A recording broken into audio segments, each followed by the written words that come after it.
gentlemen, I'm President of the Westport Library Board of Trustees. It's my privilege to welcome you all, including our honorary Lynsey Addario, and all of you to the 17th annual Book for the Evening. This promises to be another incredible Book for the Evening at the Westport Library. There are so many people who it takes to make this happen. We'd love to say thank you. We want to express our thanks to our generous sponsors. Their names are listed in the programs you received and on the monitors outside. Many of them have sponsored book every night since we started, and some of them are new this year. We thank them all. And a special thanks to our Sapphire sponsors, Paula and Tom McInerney, and our Emerald sponsors, Jocelyn and Walter Ferrandarian, and our Platinum sponsors, the Barbara S. and Benjamin M. Cardoza Foundation, as with Allison Hoffman and Kevin Rankin, Tracy and Anil Narang, Rulea Zuckerberg Hansen Advisors, and Roz and Bud Siegel. And more thanks. Grateful appreciation to the Books for the Evening Committee, led by its chairs Candace Savin and Wendy Brown.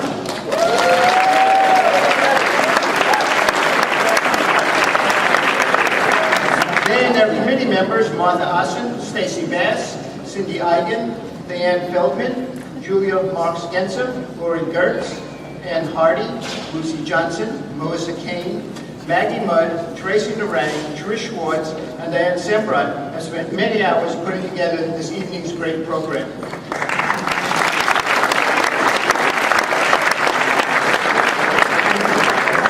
And a big thank you to the Benefit Committee, who spent many hours personalizing and addressing invitations. Their names are on the program as well.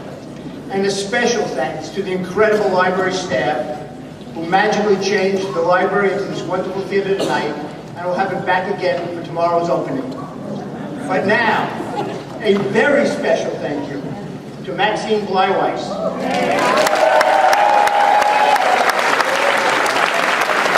Book for the Evening started on Maxine's watch, and this is her 17th book. Under Maxine's leadership, the library has become what it is today. Thank you, Maxine.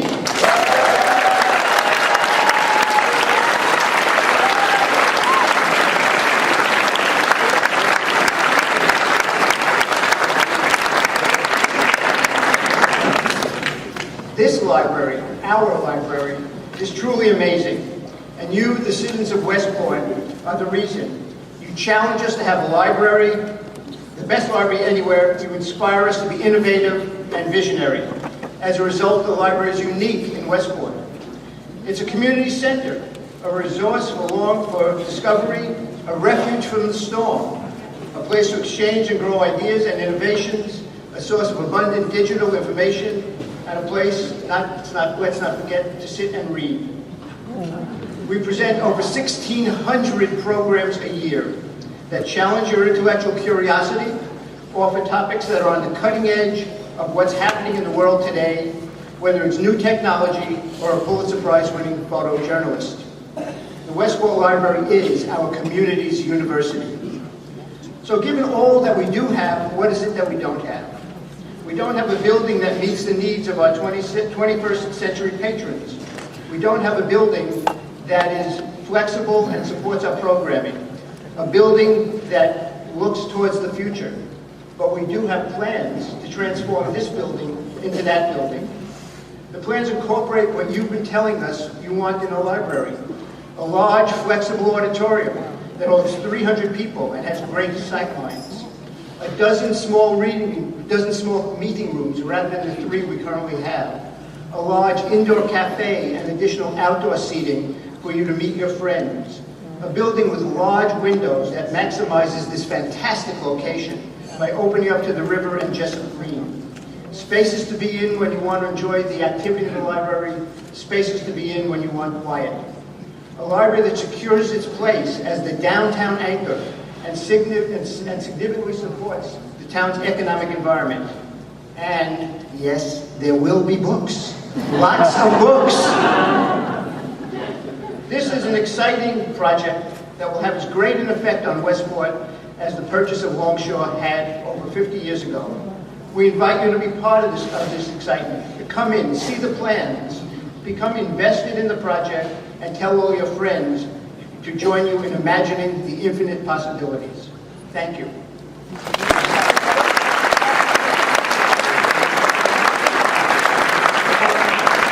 Our next speaker is a former president of the library's Board of Trustees. 17 years ago, Stacy Bass was on the committee that conceived Book for the Evening and honored Tom Brokaw. She has been an essential element of the committee ever since and chaired it for at least the first 10 years. Stacy?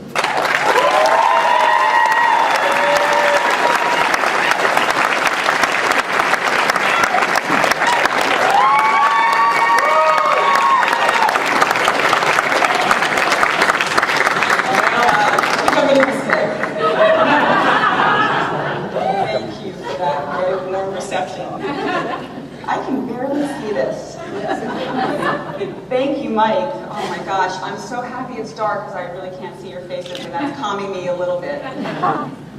It's true. I was part of the original group that conceived of this event, and though we thought it was a great idea at the time, we surely didn't know it would eventually raise over $3 million for this library.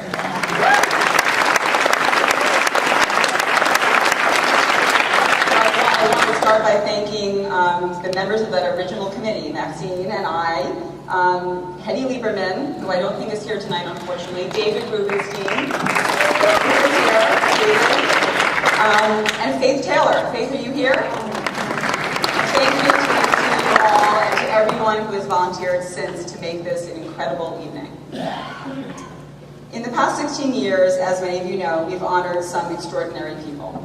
From Tom Brokaw, Pete Hamill, Wendy Wasserstein, to Will Shortz, Martin Scorsese, to Patti Smith, and many more.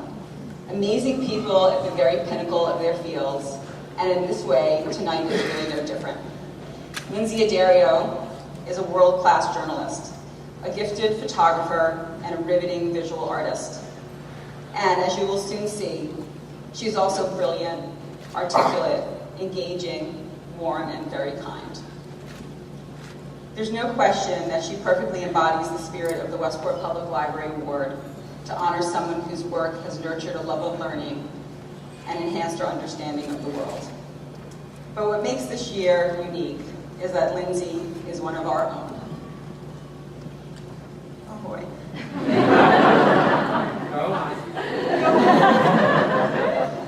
She's a hometown girl, a friend, neighbor, and classmate. She's our sister. And so, for the first time in 17 years, preparing for this night has been especially emotional for me. I've been connected to the Addarios since I was 6 years old. Lynsey's eldest sister, Lauren, is a lifelong friend.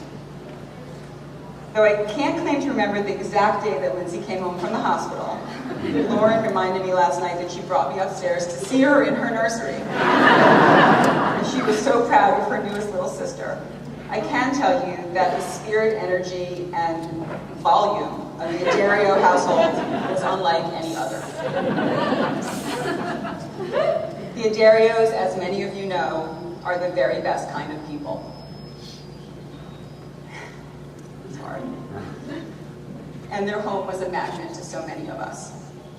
I have admired Lynsey's spectacular accomplishments over the years, beamed with pride alongside her family, and also shared their panic when she was in danger.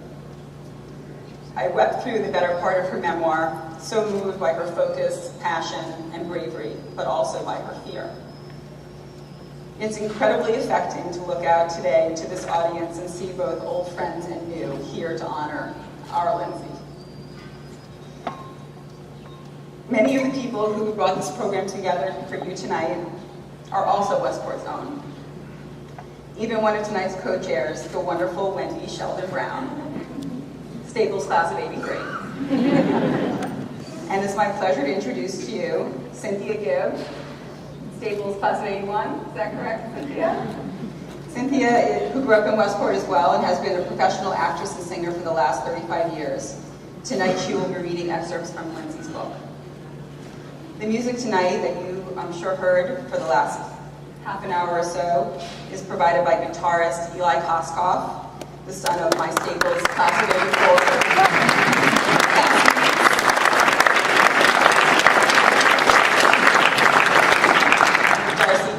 Josh Koskov, who I'm sure are here somewhere, although I can't see you. And also, Eli is the nephew of Lynsey's colleague and very dear friend, Tyler Hicks. Eli's graduating from Staples next month, so that makes you Staples class of 15. And will be heading to University of Southern California in the fall. The video that you will see tonight was produced by the incredible Douglas Tarola.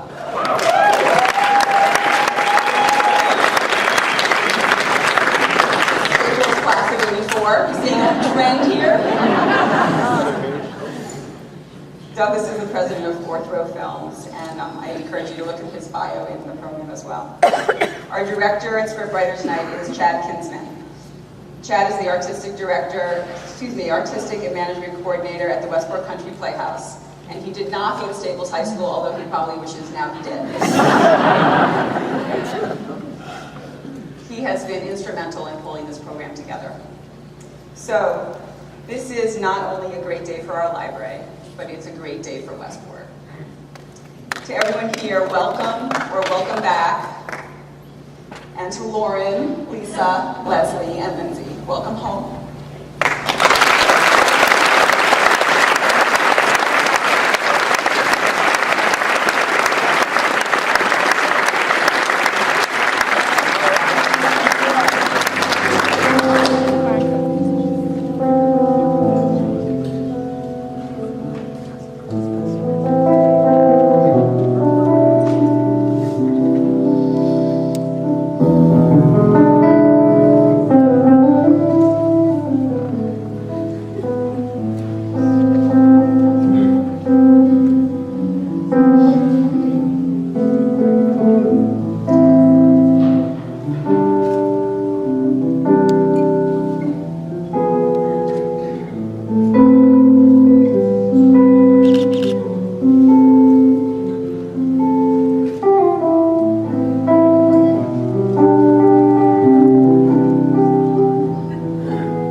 And now some new information and disturbing information just into us. The New York Times now says that 4 of its journalists reporting on the conflict in Libya have gone missing. 4 journalists, 2 reporters and 2 photographers for the New York Times disappeared on Tuesday. Editors say they have not heard from Anthony Shadid, Stephen Farrell, Tyler Hicks, and Lynsey Addario. 4 New York Times journalists were held captive. They'd been reporting from the eastern city of Ajdabiya.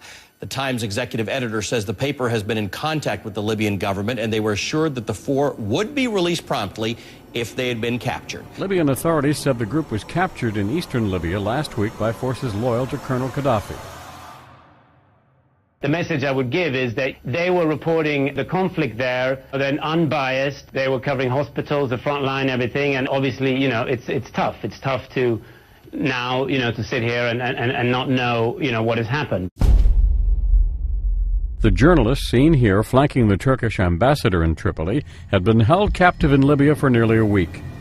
On March 16th, she and 3 of her colleagues were kidnapped, tied up, blindfolded, beaten, and threatened with death. And we're certainly all praying that those 4 journalists from the New York Times who are missing are safe. I appeal to Muammar Gaddafi and his son and the others to find them and to bring them back safely and to bring my Lynsey, you know, back here. That day in Libya, I asked myself the questions that still haunt me. Why do you do this work? Why do you risk your life for a photograph? After 10 years as a war correspondent, it remains a difficult question to answer. The truth is that few of us are born into this work. It is something we discover accidentally, something that happens gradually. We get a glimpse of this unusual life in this extraordinary profession, and we want to keep doing it, no matter how exhausting, stressful, or dangerous it becomes. It is the way we make a living, but it feels more like a responsibility or a calling. It makes us happy because it gives us a sense of purpose. We bear witness to history and influence policy, and yet we also pay a steep price for this commitment.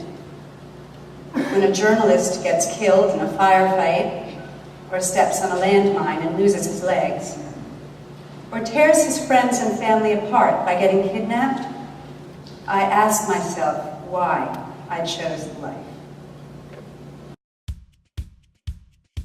As far as she roams, whether she's reporting on refugees in conflict zones or hiking for days without water in Darfur or being beaten while in captivity by Libyan soldiers, Lynsey has always held on to this very strong sense of self.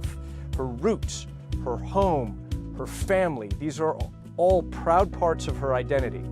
No matter how famous she gets, she's still that same Italian-American girl who grew up in Westport, Connecticut with 3 very loud sisters and 2, arguably 3, very loud parents. I had 3 girls, and everyone was asking me, are you trying for a boy? And I would say, no, I'm trying for a baby. She was very determined, even as a child. She knew what she wanted, and she went for it. She was just a daredevil. She would do anything at all. She was always incredibly adventurous. I don't know if we ever got in trouble by Camille, but definitely there were some looks. Lynsey's parents came to Westport, and they not only were accepted, but they ended up on the top of their field. Her dad, of course, was the hairdresser. The mother was the colorist. The Addario house was a haven for kind of being who you wanted to be. I used to let them write on their walls because I felt that if they had their own palette in their room, that they wouldn't write on my walls. There was always a big group of friends over at their house all the time. The house was open to everybody, and the kids had a wonderful time because everybody would just keep playing and enjoying themselves. We used to have a finished basement, and they would have all their friends over, and I would be at home, and I would open the door once in a while and say, everything all right down there? Do you need any popcorn or anything? And they'd say, oh no, Mom, we're fine, don't come down. Okay, I'm not going to recount a childhood memory because I could barely remember yesterday. I was babysitting, and we were very fond of Flintstones vitamins, and we would take them in the morning. I feel really bad for how much we all tortured you as a kid. You know, hung signs around your neck while you were sleeping. I looked at the Flintstones vitamins, and they were all gone. I looked at Lynsey, and she had a grin. All I know is that I wasn't very pleasant to you. Locked you out of the bathroom or in the bathroom. Oh God, I'm gonna kill my little sister on my first babysitting gig. I feel terribly, but you know, in a way, I kind of feel like I play a big role in forming who you became. So, luckily we had a, half-gallon of milk in the refrigerator, and I stood over her and made her drink pretty much the whole thing. She has not forgotten it, neither have I. I think that all that torture as a kid turned you into a total badass. So it's not really Mom and Dad. I think it's more like me and Les and sometimes Laura. And to this day, she hates milk, thanks to me. Lynsey's high school years, I mean, she kind of focused on just getting into school, getting to college. Her photography came quite by accident. Her father gave her a camera that somebody had given him, and she just started taking pictures. Lisa was really the photographer. She flipped over the camera, so I said, it's yours. And she really took off on her own. And Lisa took her out one day to show her how to use the camera, and I remember they came home that day and said, Mom, you have to see this Lynsey's work. I mean, she has an unbelievable eye. And of course, being the mother, I said, oh yeah, it's beautiful. I said, don't be selling any of your pictures. Make sure whatever you do that your name is on every single thing. And one day we're in the city and we walk into this card shop and Lauren says, Mom, you're not gonna believe this. There's a postcard here with Lynsey's photo and her name on it. I said, well, Linz, I guess you're gonna be famous.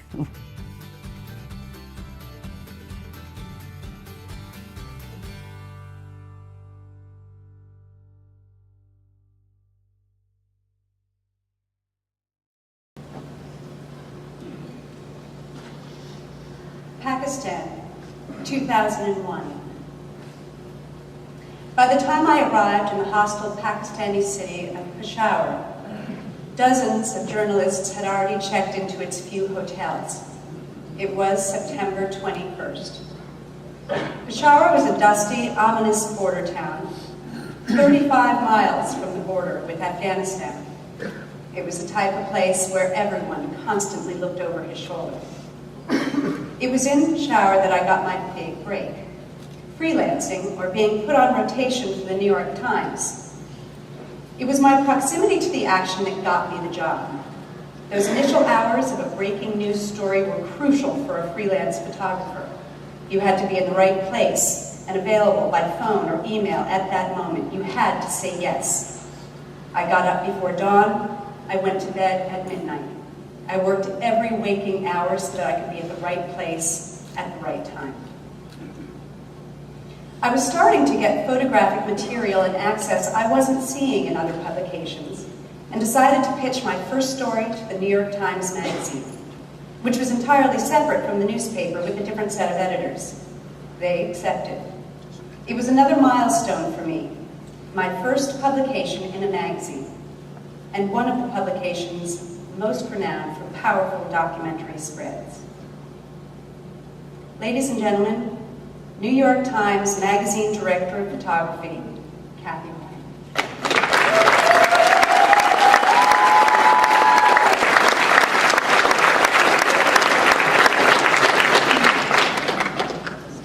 First, I just want to say this is the rockingest library I've ever seen.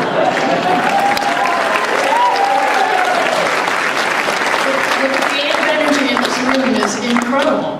And I don't want to say I wish I went to Staples. I'm really jealous. And I've been hearing about the upcoming renovation, and I know that there's another part of it that you didn't mention, that is that you're putting in a wing for the Addario family. It's so great that you're all here. Lynsey and I started working together 14 years ago. She called the magazine, this kind of up-and-coming photographer, and she pitched a story. This was right after September 11, a story in Pakistan, of all places. She said she had access to the women of the jihad. So doubly difficult. First of all, or triply, it's Pakistan. It's inaccessible women in a difficult culture at that time, and in the madrasas. So Lynsey basically said she would be able to get this access and it would be interesting. She went on to do an amazing set of pictures. Not only that, she did the interviews, which is also very unusual. So her first story with the New York Times Magazine, and at the time I didn't even realize it was the first magazine story. I don't think I knew that until I read the book. You didn't tell me, exactly. I also found out tonight, I've always wondered how it is you are so badass. And now I know it's your sisters tortured you. So thank you for that. Photojournalism is better for it. So Lynsey did a story which was very intense. And I wanted to show this picture because it was the beginning of showing why she is so special as a photojournalist, apart from her extraordinary courage. Clearly you cannot do the work she does without being unbelievably brave. I don't quite understand it, but she is. But it takes more than that. It absolutely takes more than that. She has to be in the right place at the right time. She has the dedication and the devotion, but she also has an extraordinary eye. And this early picture showed that, because as you can see here, there's like a swirl of activity. Like right away it became clear her work was going to be defined by a kind of rich, saturated color and a sort of intensity often in the frame. Remember, photographers, when they go out in the world, even in a place that's chaotic, as most of the places are that Lynsey goes to when she's covering combat, photographers' job, their mission still, is to somehow organize that for us in the frame so that we can understand what we're supposed to look at and feel. And I felt like in this picture that you get a sense of the anxiety and the place at that time. And then reading the quotes from her interviews, you also understood this kind of growing hatred of the U.S. on the part of many of the people that she was photographing at that time. This picture was from a story a couple of years later. She didn't do this for the Times Magazine. Lynsey had done this for Life, and it was a story on the wounded, and it was a close-up look at the soldiers who had been wounded in Iraq and the system in place to basically take them from the first kind of hospital and fly them out. And they had this huge C-130 that they would put the men on, and she had done it for Life, and they ultimately decided not to publish it because they felt that the American readership wasn't ready to see the wounded. And Lynsey brought it to us, and our editor-in-chief at the time, Jerry Marzorati, said, yes, we're going to publish it. And again, if you look at this picture, it's amazing. So it was the epic picture in the whole photo essay, and the red light was on because it was something they would use to indicate when there was a contingency situation, and at that moment they were under mortar attack. But I also think that Lynsey knew somehow that that red cast over everything would underscore the emotional tenor of this moment. And clearly these men are wounded, and the red somehow spoke to blood and violence, and she would, again, see that and feel that and make a picture that would bring that to our readers. And it was also a case of photographing something many people were not able to get to at that time, a very important picture. Then here, this was a cover story she did. This was now in 2006. And it was in Darfur, and it was at the time when there was the crisis unfolding there. And I remember Lynsey and I talking, you know, there's so much she had to do as a journalist, obviously, in the field, all of which I could leave up to her, because there's no way I could begin to advise her on any of that. I still don't understand quite how she could be in the places working that she does. But I liked that she would sometimes say to me, what should I do with the pictures? Just give me some artistic advice. Tell me what I can do to develop my eye. And I had this memory that I think at this time we talked a little bit about trying to push to sometimes make a more poetic image, maybe a more abstract one, maybe one that could work on the cover. And that's what this picture ultimately did. So it's a very real and vivid picture, but having sort of blur and going slightly out of focus seemed to give it an extra charge. And then this was the big opening picture in the story. It was a village in Darfur that had been burning for days. The Janjaweed fighters, the militants, had gone in, scared the people out of the village. They had all had to flee. And then they set fire to it so that the people couldn't, when they came back, basically there would be nothing for them to claim. And Lynsey waited for days to get in. And then eventually, I think she was with some peacekeepers or something, they went into the village. And she watched as the people just scooped up the last of their charred remains or just the tiny bit of pottery that was left in their former homes. And again, I just think this is a picture when you know, and I'm going to pause for a second. It's always hard to talk about difficult subject matter, whether it's a crisis like what was unfolding in Darfur or whether it's combat pictures. It's hard to talk about the aesthetic things going on, but of course that is part of photography, so that if you want the pictures to be memorable and to somehow stop readers in their tracks and hold them, you have to be able to bring them in. And I think Lynsey's work has always done that, no matter how hardcore the subject matter is. There's a certain kind of intimacy or beauty, or in this case, the fact that she stepped back and made a landscape of the burning village as the entry into the story was exactly the right thing to do. And again, here I'm just mainly speaking to what it is visually that I think she could bring to these incredibly powerful news stories. Then the biggest thing that she did for us was in 2008, she went to Afghanistan, to the Korangal Valley, an area where a lot of the intensive fighting was happening, and she embedded with the U.S. troops for a number of months. She was with 173rd Company, And she stayed and got to know the soldiers very well. Again, there are very particular requirements for the job that she does. In addition to being fearless, absolutely fearless, and having an incredible eye, you have to be extraordinarily fit too. Like Lynsey knew going into that, she would often have to hike 6 hours a day. And remember, this is with about 50 pounds of camera gear and other stuff on her back and wearing a flak jacket, all of which she was doing while she was working on this story. You know, there's a very famous saying in photojournalism, if your pictures aren't good enough, you aren't close enough. Robert Capa said that. And of course, Lynsey's pictures have always been incredibly close, and I think this picture is great. And again, I liked that sense that she let the kind of crazy energy of what was happening as they were basically taking mortar fire happen in the frame and happen in her picture. You feel, I think, some of the fear that she and the men, if they ever felt any fear, would feel at moments like that. It's, you know, the most dangerous work you can do. While they were out on patrol with the men at one point, and this was a long, difficult journey that they had been on that day, there was an ambush and some of the men were hurt. And of course, you look at a picture like this and you can't help but think about, put yourself in the photographer's place, and you realize she is at as much risk as they are, and somehow still managing to make incredible pictures. And then this picture, I think, is one of the most iconic ones that we've published in the magazine. It's timeless. It could almost be World War II. And that's the moment when I think, Lynsey, all of the things come together. All of it comes together simultaneously. The weeks of living with the soldiers and getting to know them, so they trusted her. You can't just make a picture like this. Unfortunately, this poor soldier had just been ambushed and died. Lynsey realized she, as you can see, is going up the hill. She's photographing this. The men are bringing them. And the picture is very much about the weight. So it's both the physical weight as the soldiers are carrying their buddy, and then also I think you feel the emotional weight, the thing that Lynsey somehow, in her capturing that moment on this hillside on that horrible day, she captured that for the future readers, the Times readers, so that they could get a sense of what it was like to be out on patrol and to be at risk like these men were. So I just again think this picture with this body language is just an extraordinary example of Lynsey's phenomenal eye,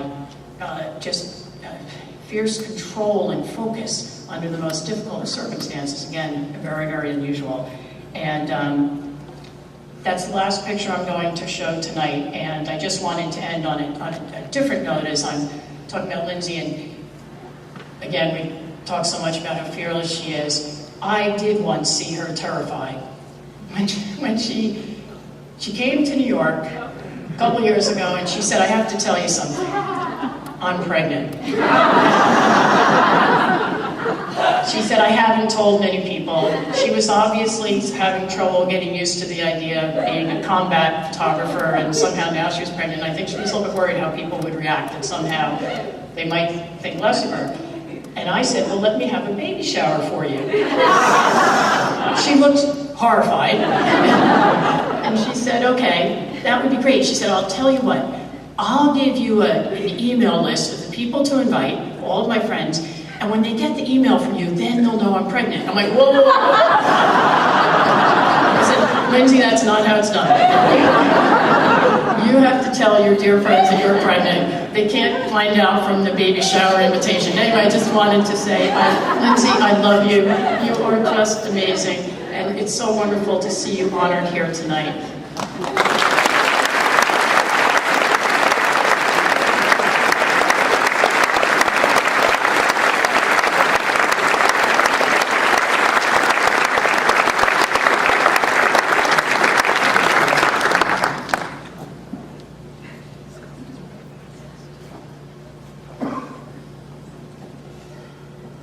Darfur, 2004. At 30 years old, I had started stepping away from America's war on terror. I needed to branch out beyond the daily demands of breaking news photography. I wanted to see what else I could do, and for that, I needed to try a different region. But I had been so wrapped up in the post-9/11 wars that it remained a distant dream until New York Times correspondent Samini Sengupta emailed with an idea. Darfur. For the next 5 years, I returned to Darfur for about a month a year, for the New York Times, for the New York Times Magazine, and later with a grant from Getty Images. Over the years, I photographed the plight of refugees, villages on fire, ransacked homes, victims of rape. As my images appeared in the Times and Times Magazine, the combination of photographs and beautifully reported articles by my colleagues elicited significant reactions from readers, from UN and aid workers, and from policymakers. It was one of the few times I actually witnessed the correlation between persistent coverage and the response of the international community. I had to force myself to be creative in how I covered the same scenes over and over. I started shooting refugee camps out of focus, sometimes in abstract ways. As ugly as the conflict was, the protagonists were beautiful, wearing brilliantly colored fabrics, and despite the persistent hardships, wide, toothy smiles. The Sudanese were lovely, friendly, resilient people, and I wanted to show that beauty in my work. Trying to convey the beauty in war was a technique to try to prevent the reader from looking away, or turning the page in response to something horrible. I wanted them to linger, to ask questions.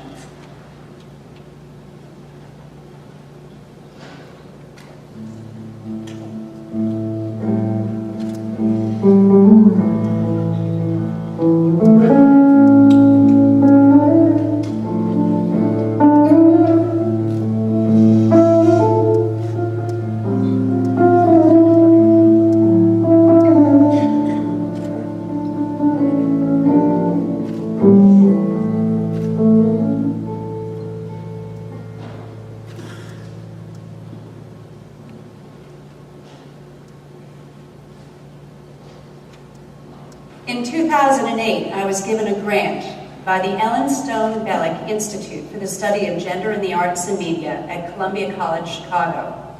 Its purpose was to document gender-based violence and rape as a weapon of war.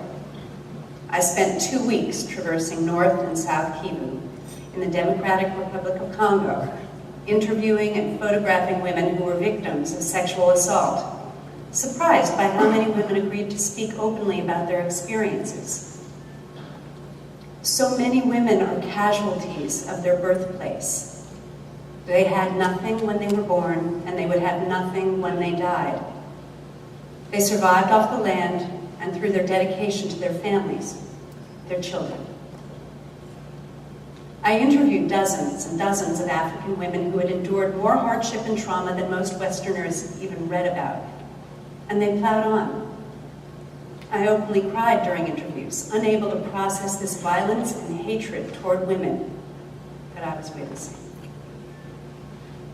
The sadness and injustice I encountered as a journalist could either sink me into a depression or open the door to a new vision of my own life. I chose the latter.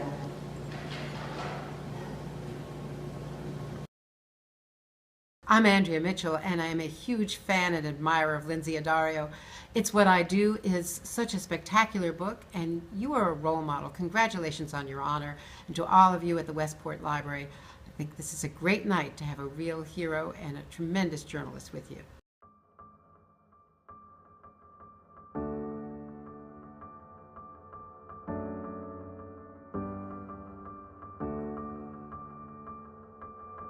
Lynsey Addario risked her life to cover nearly every recent war. She's been kidnapped twice.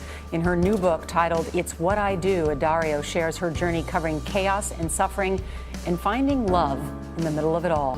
What I find so important about these pictures is they capture a moment, but they also create a picture that is layered. Congratulations, Lynsey, on this well-deserved honor from the Westport Library. You are so wonderful, and you are so great at what you do. I love you so much, and I'm so proud of you. Mwah. Lynsey, you have a 10-week-old baby. I I do. Are you going to keep doing this? Do you ask men that question? Linz, I love you so, so, so much. So proud of you, and I love you like a sister. Mwah. Congratulations on your amazing achievements. I'm so proud of you, and you've blown us all away with what you've done with your life. Congratulations, Linz. We love you. You inspire me. And you do so many, it's cool to have an aunt that does so many cool things for people. Congratulations, Linz. I love you. You're my inspiration. Congratulations, I love you. Super proud of you, as always. Congratulations. Love you. Lynsey, I have known you from the day you were born.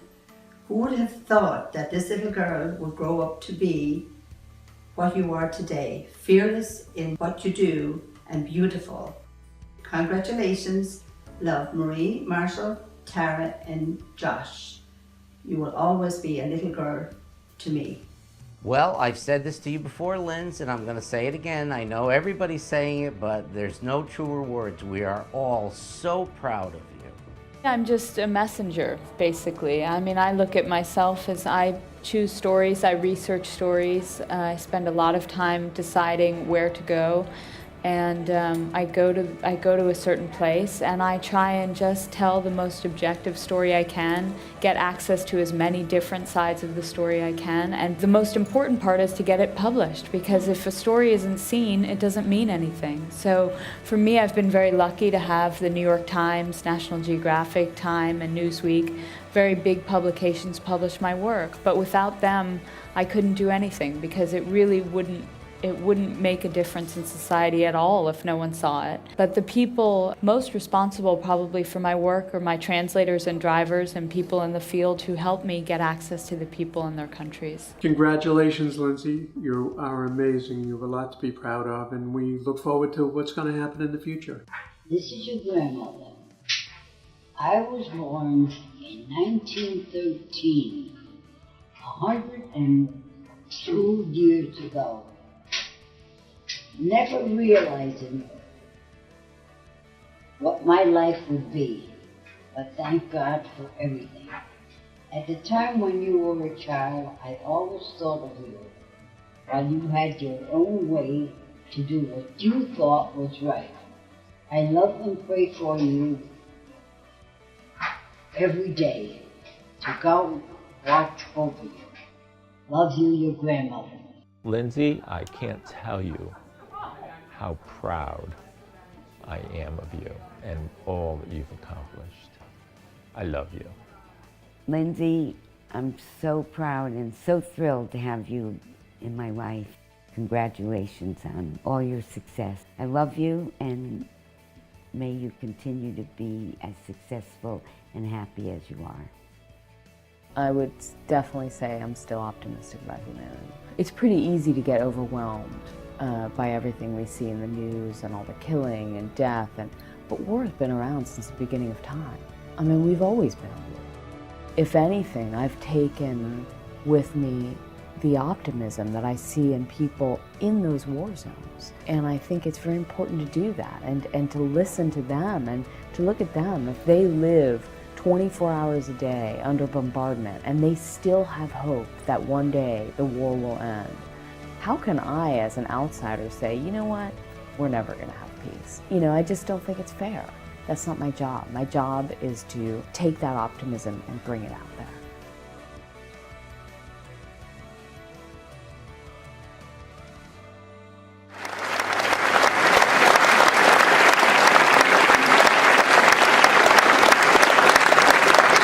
Ladies and gentlemen, Maxine Flywise.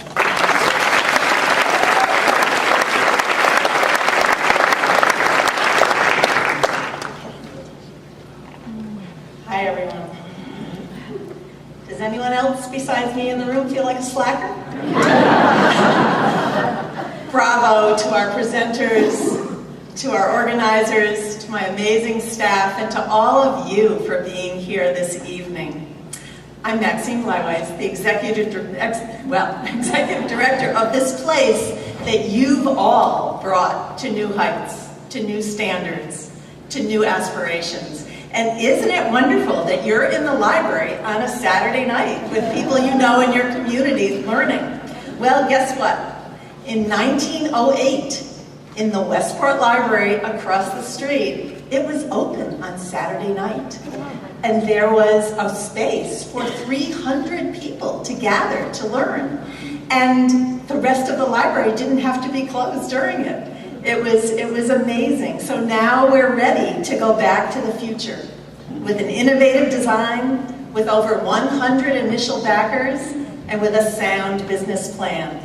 And with your support, in the not too distant future, we'll be looking forward to a ribbon cutting ceremony with that Addario wing, capable of addressing the restless curiosity and brilliance of this community like that found in Lynsey Addario, for whom we've gathered tonight to honor.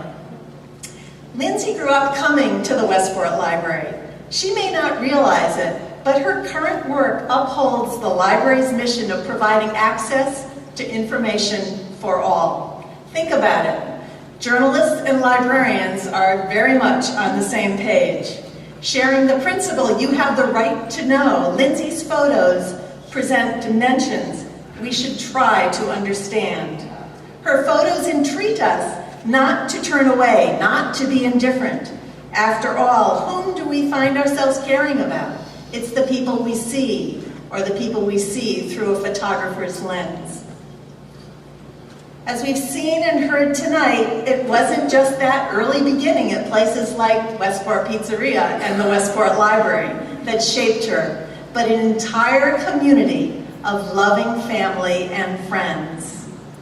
Westport gave her a safe platform from which to launch her investigation of the world. The Westport Library Award is given to someone who enhances our understanding of the world, and oh my goodness, does our honoree ever do that. There is an urge inside her to uncover the truth in places where average people cannot go. Her dedication to getting a story is a selfless act of bravery. Lynsey is a person who humanizes the impact of conflict by getting up close. As Kathy Ryan said, one of her mentors told her, if your pictures aren't good enough, you're not close enough. Without judgment, she reveals the mindset of people who have been affected by years of war, famine, economic oppression, and violence. As you can see from the photos around us this evening, if you are able to stay later and see all of them, all of Lynsey's photos are surrounding us, she reminds us that all these people are human too, and that our reaction to them is a choice. I am inspired by her teenage promise to push herself every day to do something she didn't want to do. I hope each one of us does that once a year. So, Pulitzer Prize winner, MacArthur Genius Awardee, inspiration for a Tony-nominated Broadway play, author of a best-selling book, soon to be made into a major motion picture directed by Steven Spielberg, starring Jennifer Lawrence as Lynsey. And now back here home with her family and friends to receive the Westport Library Award. Life is good. Lynsey, come on up and receive your award.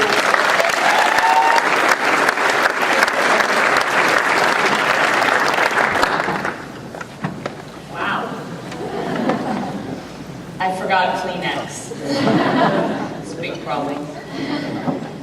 Thank you all for coming, and thanks to everyone at the Westport Public Library for putting this together. Maxine, Stacy, all of you worked so hard on putting this together. Kathy, Ryan, it's such an honor to have you here. I think if anyone doesn't know who Kathy is, she is single-handedly the most important person in the photo business. So it's an incredible honor to have her here.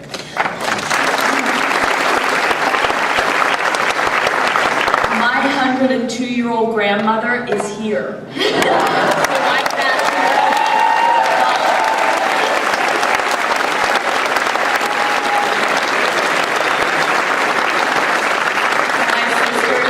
thanks for beating the shit out of me my entire life. Because when I was tied up and getting beaten up in Libya, it was nothing. I'd had puffy stickers stuck up my nose my entire life. It's no big deal. My parents, my mother, father, and Bruce, thank you for being so supportive my entire life. And my relatives, of course, my uncles, aunts, I can go on and on. But those are just a few. Everyone always asks, how does a woman become a war photographer? What's her background? I'll just sort of, you saw a lot of family pictures, so I'm going to go pretty quickly through some of this, but this is one of my favorite pictures of myself. Oh, that one, my father. Our house was pretty unconventional growing up. You saw some pictures, but it was always the house that the PTA would say, don't let your kids go there. There were a lot of parties there. We were often skinny dipping after school. Pretty crazy.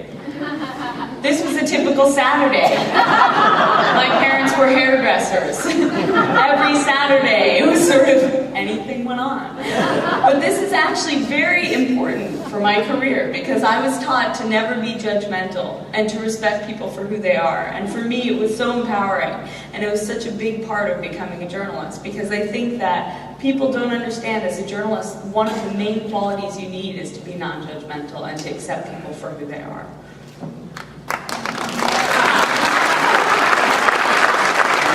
I fell in love with Baryshnikov, and I thought if I took ballet classes, I might win him over. I just thought, and that's me, very innocent. So I'm going to actually read a few paragraphs from my book, and I know you've heard a lot, so I'll kind of go quickly. But in 2003, we were gearing up for the war in Iraq, and I had no experience covering combat. And I wanted to be there, I wanted to go to Iraq. I felt like it was an incredibly historical time, but I really had no experience. And I had an editor at Corbis, which was my agency at the time, and he kept saying, you know, you have to buy body armor, you need to get your body armor, you have to get ready for war. And I was really terrified. And I was actually in South Korea on assignment for Kathy. I think most of my career I've been on assignment for Kathy. And I got an email from Scott at Corbis, and this is our exchange. Scott, I'm trying to buy body armor for my impending departure for Iraq, and I'm starting to break out in hives. I called AK War Outfitters like you suggested, and they put me on hold for 3 minutes, knowing I was calling from Korea. I hung up. I then checked out the websites you recommended, and I'm not sure if I just tried to read Korean. Basically, I have no idea what I'm looking at. Ballistic, 6-point adjustable, tactical armor, etc. Please understand that this language is not familiar to me. I grew up in Connecticut and was raised by hairdressers.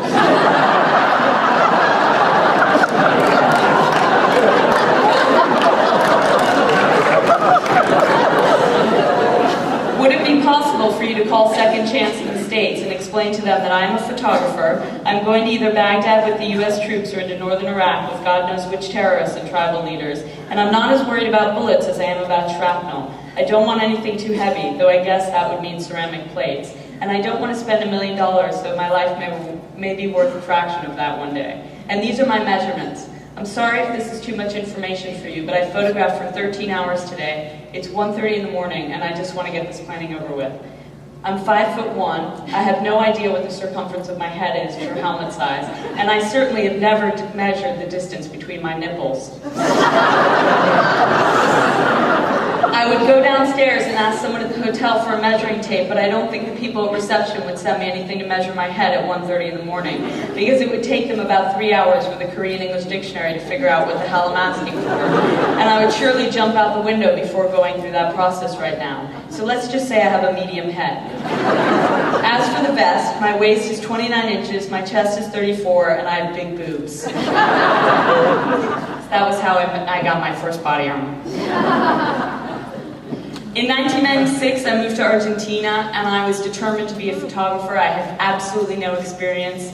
And I went into the local newspaper, the Buenos Aires Herald, and I kept begging them for a job. And they said, go, learn Spanish and come back. And I went, and I learned Spanish very quickly because I had already learned Italian.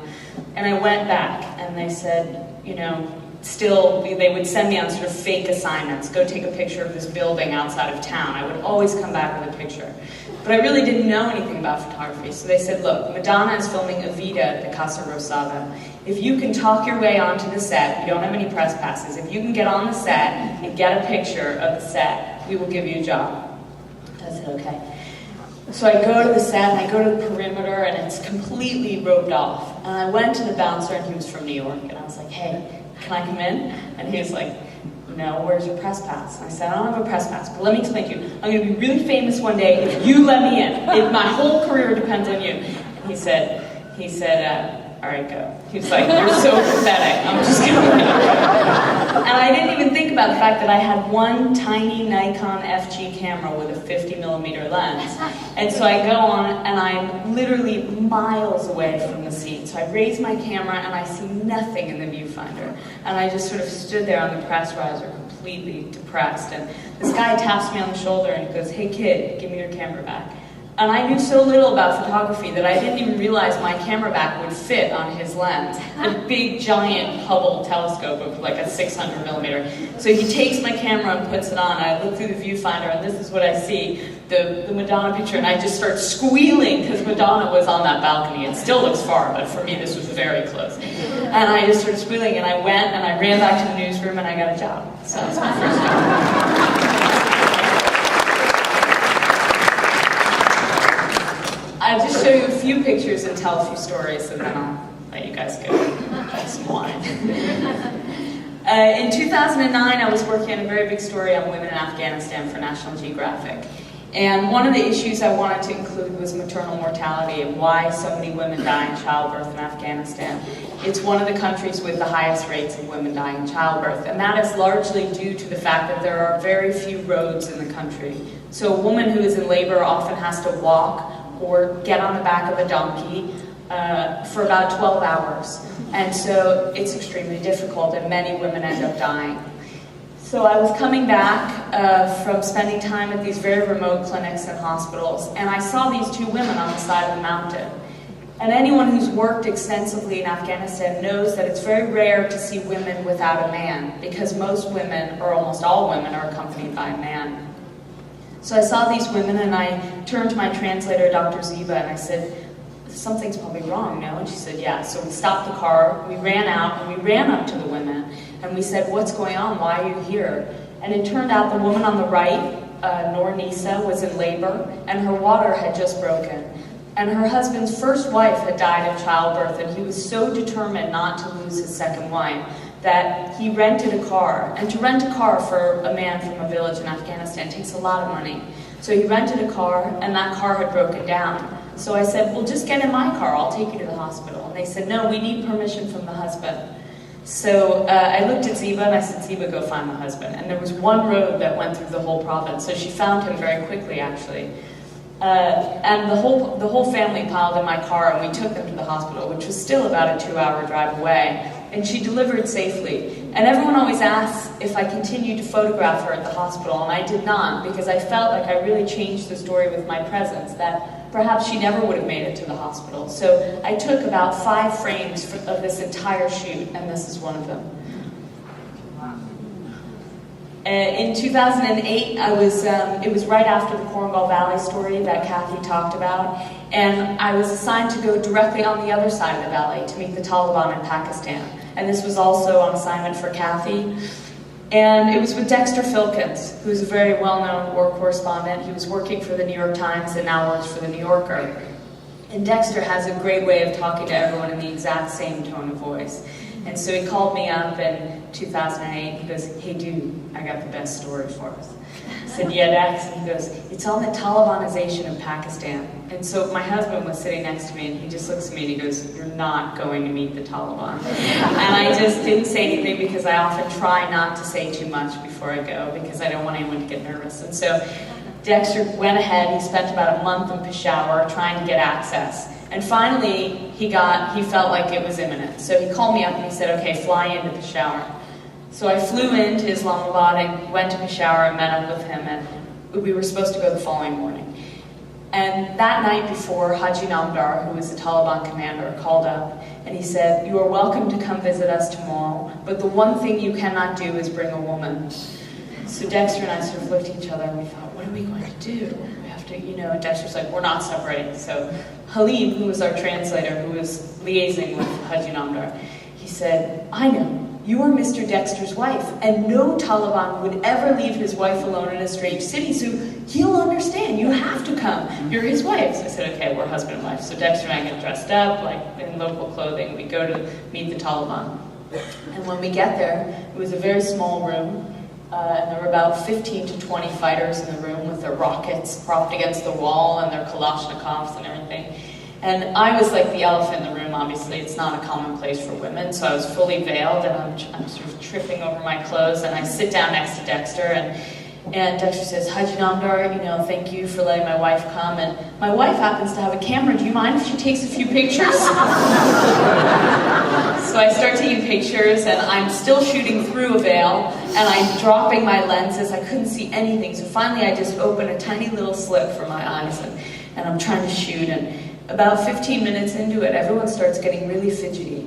And this is a part of the world that is known for its hospitality. I know it's hard to believe because they're the fiercest fighters, but actually, whenever someone invites you to visit them, they have to offer you tea at the minimum, and they often serve you a meal. And so everyone was getting fidgety, and I thought, oh no, they're about to kill us. They've decided they're going to kill us. We're so stupid. We're American. We're meeting the Taliban. So we're sitting there, and the guy comes over, and he says, "Madam, we would like to serve you tea, but we don't know how you can drink the tea through your veil." So I'm sitting there thinking, oh, great, they're not going to kill us. That's so cool. So then suddenly the same guy says, "Would you mind, could you go to the corner of the room and put your back to us and lift your veil and drink your tea, and then you can come join us again, but we'd like to give you hospitality." So that was meeting the Taliban. And in 2011, I offered to go to Libya for the New York Times. I wanted to be there for the uprising. I had missed the uprising in Egypt and Tunisia, and I didn't think there would be fighting. None of us did. We thought it would be peaceful. I crossed in illegally, like so many of the journalists. We entered through Egypt, and immediately we saw this incredibly euphoric scene, actually. People were celebrating. There was a parallel government being set up in Benghazi in eastern Libya. But suddenly chaos ensued. It happened very quickly, and we started working our way towards the front line. There was a call to arms of all the rebels, and it looked like a Monty Python skit. I mean, these are the guys who were going to fight Gaddafi's soldiers. They were teachers, engineers, doctors. They had absolutely no training. We moved forward with the rebels to the front line, a handful of photographers. Generally, it's the photographers who are the craziest people because we have to be up close. This is one of the rebels looking out on a fence to see if Gaddafi's troops were in the distance. And I just want to show you this picture to show you what the front line looks like, because often as a journalist I say front line, but you all obviously in Westport have no idea what a front line looks like, so this is strictly an instrumental picture to show you. The front line was actually, all the fighting was along a paved road, and we were with the rebels, and Gaddafi's troops were moving in from the west along that same paved road, and there was a less than a mile between us. And basically the fighting would go on all day long. And this is one day when the fighting was quite heavy, and a helicopter gunship came in above us and just started spraying the ground all around us with 50 caliber bullets. And I remember looking for a place to hide, and there was a car that was not armored. So I crawled underneath the car, and I started trying to take pictures, and I'm looking around thinking, these guys are going to protect us, right? And so they're shooting up in the air with guns and throwing rocks up into the air, and these massive bullets are flying all around thinking, this is completely ridiculous. And there were days and days of heavy combat. There was tank fire coming in, mortar rounds, snipers, and this was a typical day. And often I was covering this with Tyler Hicks, who many of you know as well. And we would go into these cement silos and hide in there. I mean, what are the chances that 2 Westport kids would end up in Libya? And when cities would fall, we would see scenes like this. People would tear down pictures of Gaddafi, shoot at them. We saw injured troops day after day. This is a scene of rebels sleeping on the front line. And often when you heard the hum of an aircraft, all of the men around you would just look up in the air and you would just wait for a bomb to fall next to you. And often it just dropped right next to you.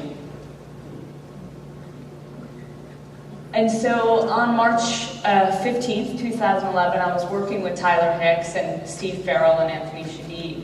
And the front line was moving very quickly from Ajdabiya. We were in the town of Ajdabiya and the front line was moving towards us. We knew the city was going to fall. We knew it was imminent. The signs are very clear if you're a journalist. Civilians were fleeing. The mortar rounds were coming closer and closer and being walked onto a target. That means they're literally coming closer and closer. We decided to stay a bit longer than we should have. And by the time we decided to pull out, Gaddafi's troops came not from behind us, but they flanked the desert and went all the way around and cut the road in front of us. And we drove directly into a hostile checkpoint. And this is us working on the front line a few days before it came out.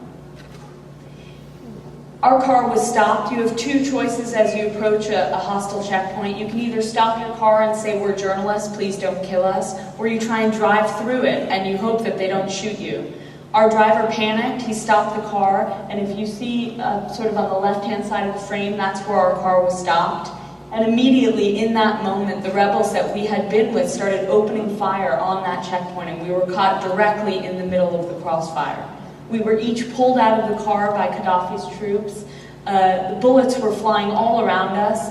Every one of us was trying to run for cover behind that building because the first priority is to just stay out of the line of fire. So we were trying to run for cover. We each made it behind that building, and immediately we were told to lie face down in the dirt. They put our arms behind our backs, and they put a gun to our head. Each one of us had a rifle to our head, and they were about to shoot us. And suddenly the commander came over and said, you can't kill them, they're American. And so they decided not to kill us. Instead, they took my shoes off, they tied up my ankles and my wrists, and they carried me away, and they put me in a vehicle on the front line, and each one of us were put in vehicles on the front line. And we were held there for hours while bullets and tank fire and everything rained around us. And finally we were moved. We were repeatedly threatened with death. We were punched in the face. The men were hit with gun butts. And in the end they released us about 7 days later, and this is a picture. As we were handed over to the Turkish embassy, we were put in the captivity of, in the hands of the Turks. And they were acting as a proxy for the American government. So this is us in the Turkish embassy in Tripoli before we had driven out to Tunisia. And we all look completely shell-shocked. And 2 weeks later, Brian Denton, my colleague from the New York Times, went back to try and find the body of our driver. Our driver never appeared again. And he found my shoe on the side of the road. It was still there 2 weeks later. And then I'll just show you, I got pregnant about a month after that. And that's me pregnant in Gaza working. And there's Lucas.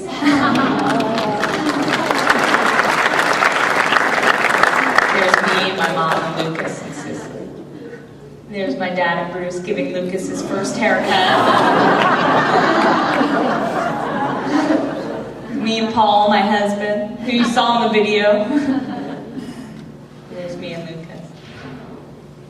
And they're the sisters, who you can hear. And then you saw a lot of pictures on assignment, so I'll just scroll through them pretty quickly. That's Iraq, 2003, Darfur.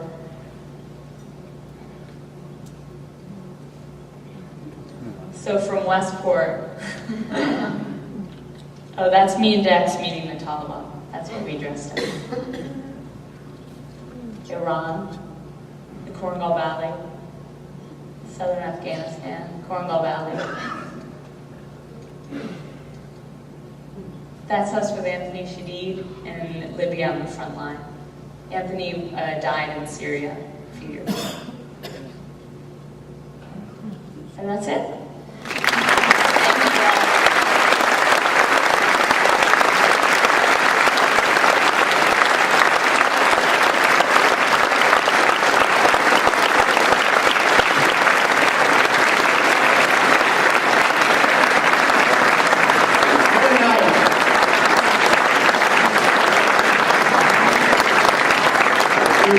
We invite you all to stay for some dessert, a little wine, and enjoy some of Lynsey's favorite songs as recorded by her Uncle Robert. Thank you.